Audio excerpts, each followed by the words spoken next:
disaster. There is infighting in the Senate, and the Trade Federation is... I don't know. Something about a viceroy? What the heck is a viceroy anyway? Okay, you didn't come here to read this nonsense.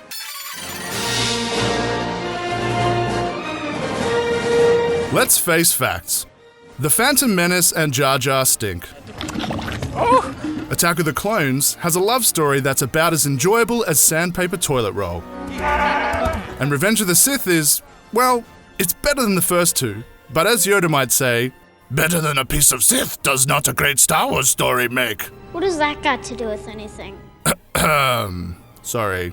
But it's not all bad news. While the fan hate flows strongly for the prequels, there's actually a bunch that George Lucas got right with episodes 1 to 3. Wait, hear me out.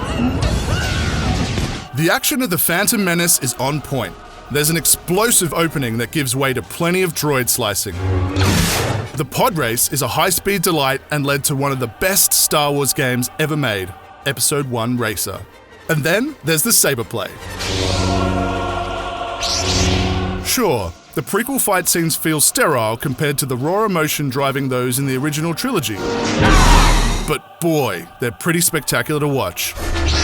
The Tatooine showdown between Qui-Gon Jinn and Darth Maul teased it, but the iconic saber three-way between Maul, Jinn, and Obi-Wan Kenobi is the spine-tingling highlight of Episode 1. Stuntman turned actor Ray Park brought the rage-filled Maul to life, giving him a fighting intensity. This intensity was matched by Ewan McGregor to the point that Lucas reportedly considered slowing down their fast-paced Duel of the Fates. But McGregor is so much more than just a lightsaber legend.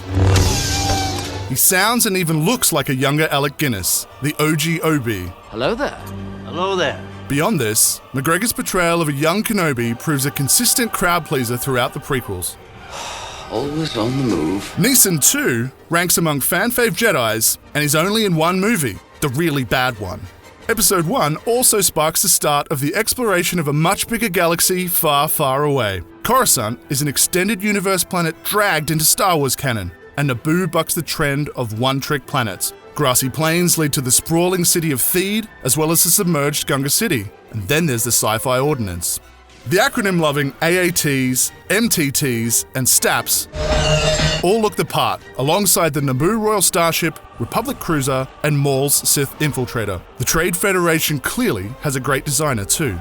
Even the easy-to-hate battle droids fit the visual aesthetic, before they start roger-rogering. Roger, roger. The pitch-perfect design continues with Episode 2. Jango Fett and his clone offspring look legit. Jedi starfighters, Hellfire droids, and Republic attack gunships are all as iconic as X-Wings and TIE fighters. The action is fun too. Anakin and Obi-Wan chasing Padme's would-be assassin, Obi-Wan versus an unchained Jango, and we get to see what happens when a bunch of Jedi crash an execution party with a clone army. This party's over.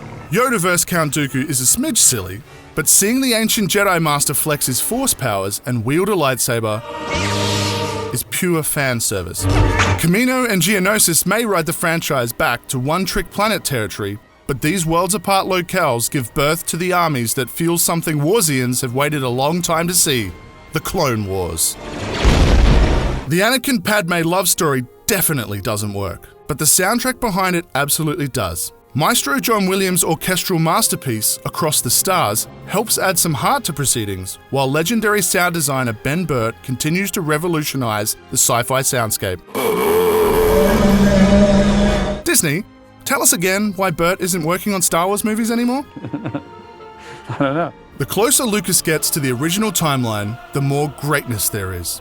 Episode 3 packs an opening punch with its epic space battle. General Grievous may be the Le Chiffre of Star Wars with one too many villainous quirks, but as a precursor to Darth Vader, he's fully armed and operational. More importantly, Revenge of the Sith picks up where Episode 2 left off, greatly expanding the Clone Wars. Everything is bigger. The planets, the battles, the lightsaber duels. Revenge of the Sith is the best at delivering that all-important wars part of the title. I enjoyed the film's Game of Thrones-like back and forth as Anakin's allegiance shifts too. Palpatine appointing Anakin as his representative on the Jedi Council. I'm overwhelmed, sir. Mace Windu denying Anakin the rank of Master. What? Obi-Wan instructing Anakin to spy on Palpatine. And? Palpatine telling Anakin he's a Sith Lord. What did you say? Anakin selling out Palpatine to Windu. A Sith Lord? Then Anakin saving Palpatine from Windu. There's also surprisingly confident, silent storytelling between a distant Anakin and Padme, and this freaking shot from the Palpatine vs. Yoda duel. The prequels are far from perfect. They're certainly not what a lot of fans hoped for. And because that statement also applies to The Last Jedi and Solo, what do you think? It's never been a better time to appreciate what Lucas got right with his widely panned prequel trilogy. For more George Lucas-related opinions, check out why Indiana Jones in the Kingdom of the Crystal Skull isn't as bad as you think, and why Knights of the Old Republic 2 tells one IGN writer's favourite Star Wars story.